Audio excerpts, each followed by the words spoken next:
Assalamualaikum warahmatullahi wabarakatuh. Saya akan melanjutkan bagaimana langkah yang harus diambil kalau seandainya gugatan PT UN itu di dalam proses dismissal dinyatakan gugatan tidak diterima. Maka langkah yang harus diambil atau dilakukan adalah tentu melakukan yang namanya perlawanan terhadap penetapan dismissal. Jadi melakukan perlawanan. Nah, saya ingatkan bahwa sebelumnya saya sudah menjelaskan proses dismissal itu sebenarnya proses untuk meneliti apakah gugatan itu memenuhi syarat formal dan syarat material atau tidak.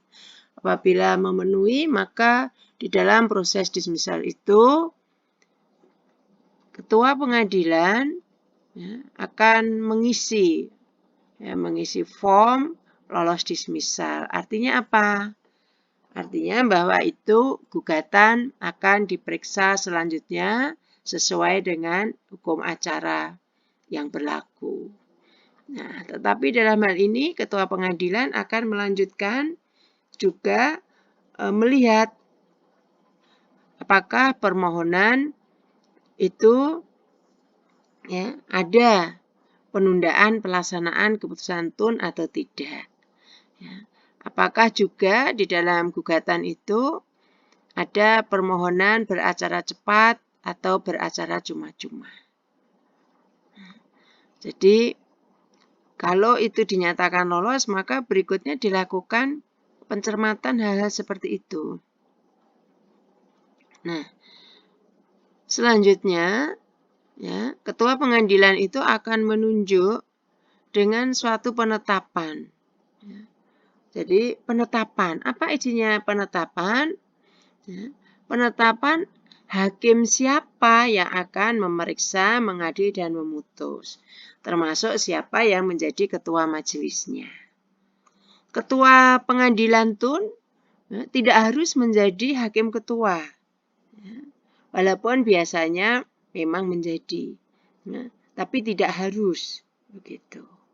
Nah, kalau ternyata misalnya gugatan tun itu memenuhi pasal 62 ayat 1 huruf A sampai E, maka ketua pengadilan akan menerbitkan penetapan bahwa gugatan tersebut tidak dapat diterima.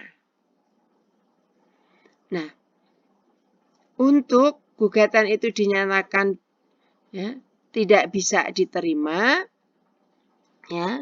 itu bisa karena memenuhi salah satu atau beberapa ketentuan di dalam ketentuan pasal 62 ayat 1 huruf A sampai dengan E.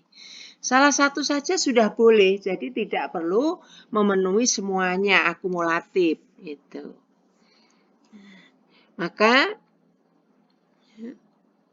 apabila misalnya yang pertama syarat gugatan yang dimaksud pasal 56 tidak terpenuhi, padahal sudah diberitahu, diperingatkan, tapi juga tidak dibenahi misalnya.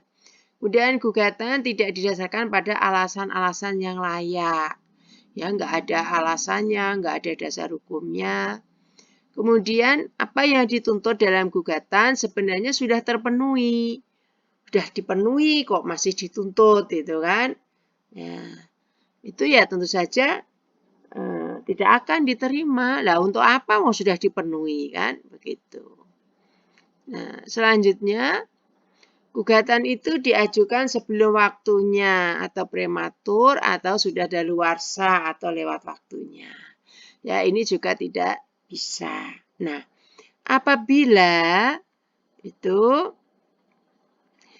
penetapan dismissal itu dinyatakan gugatan tidak dapat diterima, ya, maka sebelum mengeluarkan secara tertulis, ketua pengadilan itu berwenang untuk memanggil dan mendengarkan keterangan para pihak.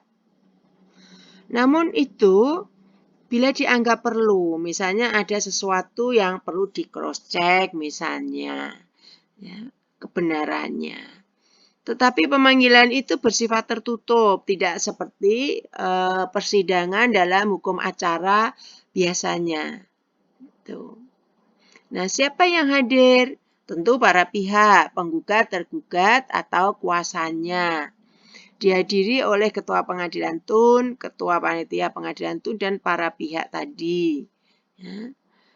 Para pihak boleh, kuasanya juga boleh. Tetapi, apabila pengucapannya, kalau sudah berbentuk tertulis, penetapannya itu harus diucapkan di dalam persidangan yang terbuka untuk umum, karena nanti ada pertimbangannya. Ini untuk menjaga transparan dan akuntabilitas seperti itu. Nah, bagaimana kalau misalnya penggugat menerima penetapan bahwa perkara gugatannya di dalam proses dismissal itu dinyatakan tidak bisa diterima. Bisa melakukan yang namanya ini perlawanan terhadap penetapan dismissal. Jadi penetapan tadi dilawan. Cara melawannya bagaimana? Ya tentu ada hukum acara yang mengatur. Hukum acara yang mengatur. Tidak seenak-enaknya, nggak terima, kemudian membuat surat, ditembuskan kemana-mana. Tidak seperti itu. Semua mekanisme, semua prosedur perlawanan diatur dengan hukum acara. Nah, oleh karena itu,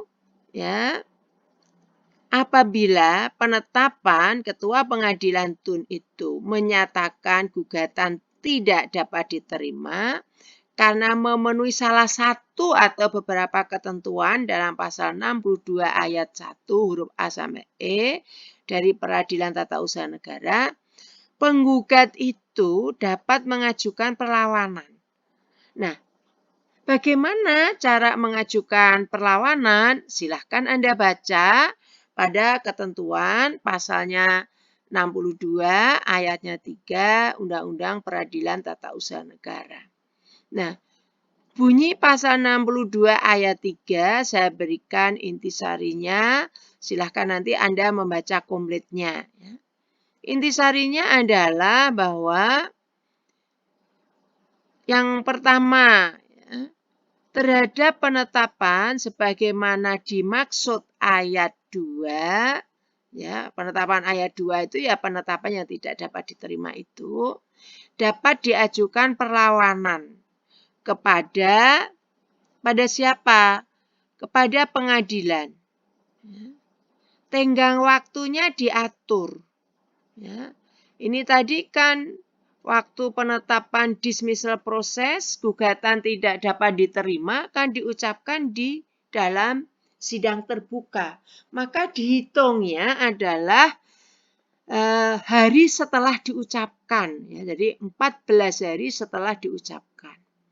Misal, diucapkannya tanggal 1 Juni sidang itu. Maka menghitungnya adalah mulai tanggal 2. Tanggal 2, kemudian diurutkan sampai 14 hari. Berarti tanggal 15 itu batas maksimal untuk mengajukan perlawanan. Jadi tidak bisa perlawanan itu diajukan semau-maunya. Atau kalau sudah senggang waktunya nggak bisa, ini hukum acara. Harus dipenuhi. Kalau ini tidak dipenuhi, ya gugur hak-hak itu. Karena itu kan merupakan hak untuk melawan penetapan dismissal yang tidak menerima gugatan. Tuh. Kemudian yang kedua, perlawanan tersebut diajukan sesuai dengan ketentuan sebagaimana dimaksud dalam pasal 56. Nah, pasal 56 ini kan mengatur bagaimana cara mengajukan gugatan. Ya, jadi prinsipnya itu adalah sama begitu. Nah, perlawanan diperiksa dan diputus oleh pengadilan dengan acara singkat. Jadi acaranya adalah acara singkat, tidak hukum acara biasa. Gitu ya, singkat. Yang keempat, dalam hal perlawanan tersebut dibenarkan oleh pengadilan, maka penetapan ketua pengadilan tun tersebut gugur demi hukum dan pokok gugatan akan diperiksa, diputus, dan diselesaikan menurut acara biasa. Seperti itu. Jadi gampang saja di dalam logika kita adalah perlawanan itu ya melawan terhadap penetapan yang tidak menerima gugatan. Ya. Kemudian urutannya seperti ini, diperiksa dengan acara singkat. Nah, kalau perlawanannya itu adalah terbukti, itu dan memang sudah diperiksa benar adanya, itu maka penetapan ketua pengadilan tun yang sebelumnya menyatakan gugatan tidak diterima itu dalam proses dismissal itu dinyatakan gugur demi hukum. Gugur demi hukum ya gugur dengan sendirinya begitu ya. Tidak perlu eksekusi-eksekusinan. Nah, bentuknya gugur demi hukum apa? Pokok gugatan yang tadinya dinyatakan dalam dismissal proses tidak diterima, itu langsung dilanjutkan pemeriksaan. Ya, dengan apa? Dengan hukum acara biasa. Gitu. Nah, terhadap putusan perlawanan tidak dapat digunakan upaya hukum atau tidak dapat diupayakan menempuh upaya hukum. Jadi kalau misalnya perlawanan itu ya tetap berbunyi bahwa perlawanan tidak beralasan, ya berarti selesai. Ya, gugatannya tidak lagi bisa dimintakan pemeriksaan. Tinggal dilihat kenapa ya tidak diterima itu di dalam proses dismissal penetapannya tidak diterima. Nah, silakan itu untuk melakukan yang namanya pencermatan, evaluasi dan pengkritisan. Ya, barangkali masih prematur gugatannya. Kalau begitu perlawanan pun tetap ya nggak bisa gitu. Maka tunggu sampai gugatan itu tiba saatnya, gitu ya. Tapi ingat, jangan sampai gugatan itu juga daluwarsa. Jadi memang belajar hukum, terutama hukum acara, harus cermat, logikanya harus jalan seperti itu. Nah, sekarang bagaimana sebenarnya cara pemeriksaan perlawanan terhadap penetapan proses dismissal? Ya. Undang-Undang Peradilan Tun itu sebenarnya tidak mengatur secara rinci tentang cara pemeriksaan terhadap perlawanan penetapan dismissal. Jadi memang di undang-undang itu tidak mengatur teknis itu ya, teknis hukum acaranya. Nah, namun secara teknis di dalam hukum acara itu biasanya ada surat Mahkamah Agung Republik Indonesia, bentuknya bisa edaran, bentuknya apapun ya, itu biasanya memang ada. Nah, tentang pemeriksaan perlawanan itu silahkan Anda untuk searching gitu tentang ini, Mari nomor 224 TD Tun 1093 tanggal 14 Oktober 93. Perihal juklak yang dirumuskan dalam pelatihan hakim tata usaha negara tahap 3 pada angka 7 1 pada pokoknya itu bunyinya sebagai berikut. Ya, jadi pokok-pokok ya ini ada A, B, C, D ini ya, ini adalah sampai E, F itu. Ini adalah hukum acara secara teknis yang memberikan arahan kepada hakim bagaimana cara memeriksa di dalam perlawanan terhadap dismissal proses yang penetapannya adalah gugatan tidak diterima. Gitu. Nah, maka yang pertama adalah pemeriksaan terhadap perlawanan atas penetapan dismissal proses pasal 62 ayat 3 sampai dengan ayat 6. Ini kalau sudah saya sebut pasal dan ayatnya tolong dibaca ya. Tolong dibuka karena tidak perlu dihafalkan, tetapi cukup dibaca, cukup dipahami. Ya, Undang-Undang Nomor 5 Tahun 86 Junto Undang-Undang 9 2004. Ya. Tidak perlu sampai memeriksa materi gugatannya seperti memeriksa bukti-bukti, saksi-saksi ahli dan sebagainya. Jadi memang pemeriksaan terhadap perlawanan itu tidak masuk ke materinya, ya, tidak masuk kepada inti materinya. Ya, oleh karena itu silakan Anda baca dari pasal 62 ya, itu ayat 1 sampai selesai. Ya, sampai selesai Anda baca. Kemudian yang kedua, pemeriksaan perlawanan dilakukan oleh majelis yang ditetapkan dengan penetapan ketua pengadilan. Jadi memang perlawanan ini dilakukan oleh majelis ya, tidak hakim tunggal. Siapa yang menunjuk? Ya, menunjuknya dengan penetapan ketua pengadilan. Selanjutnya, pemeriksaan perlawanan dilakukan secara tertutup. Ya, jadi sama dengan waktu proses dismissal. Akan tetapi pengucapan putusannya diucapkan dalam sidang terbuka untuk umum. Jadi ini sama dengan proses dismissal ya, turunannya sama.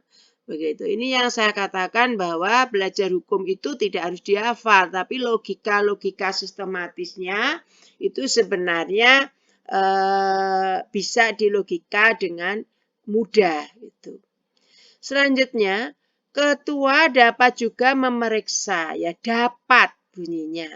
Artinya kalau tidak dilakukan ini juga enggak apa-apa karena bunyinya adalah dapat, bukan harus, bukan wajib. Gitu.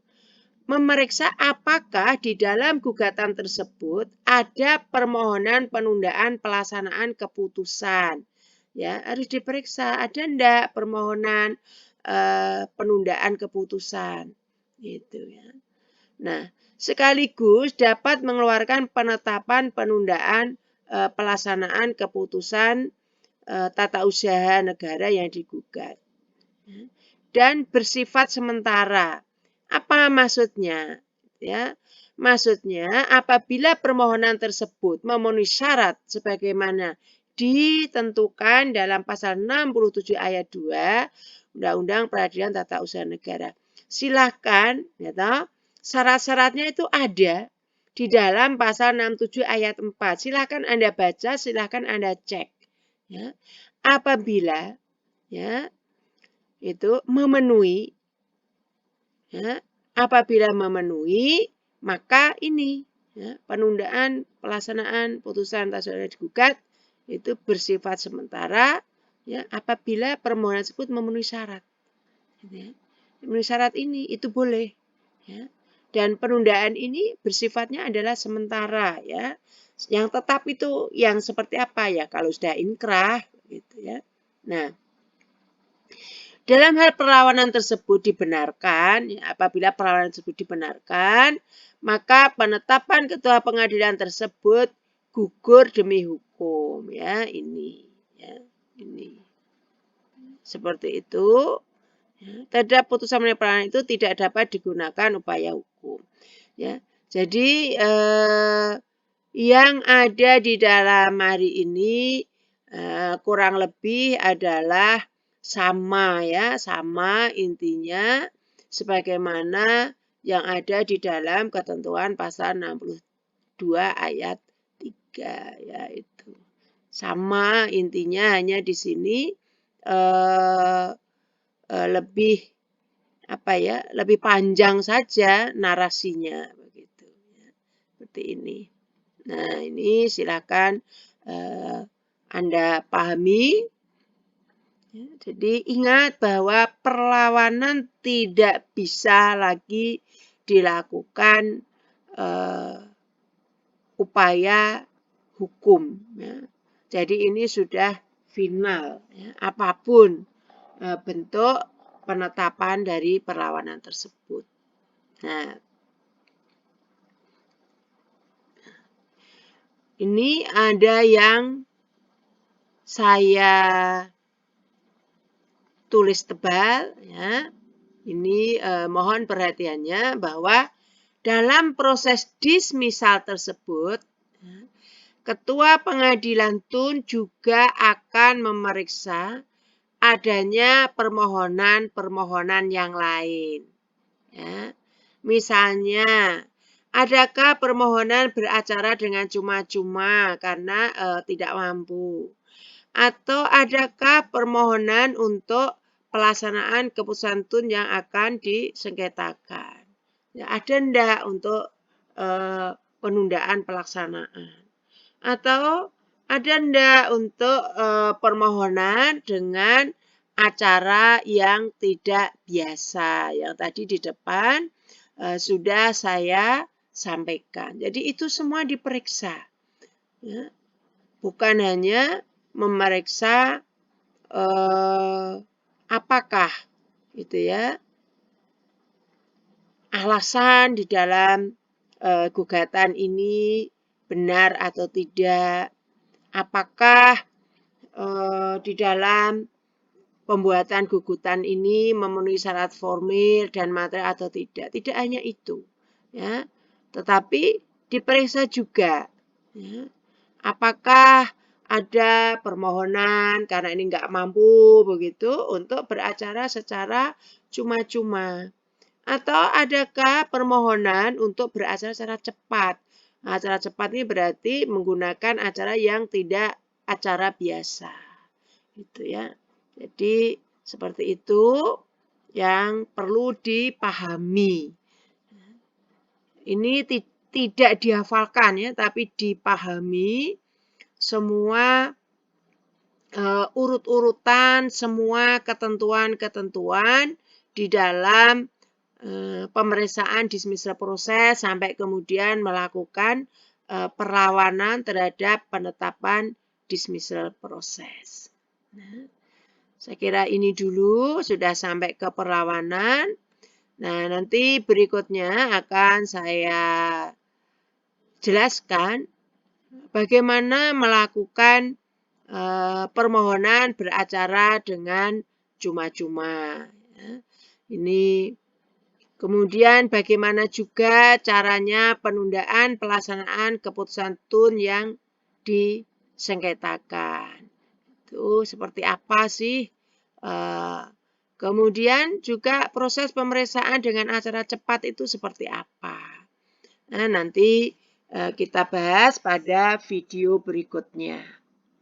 Wassalamualaikum warahmatullahi wabarakatuh.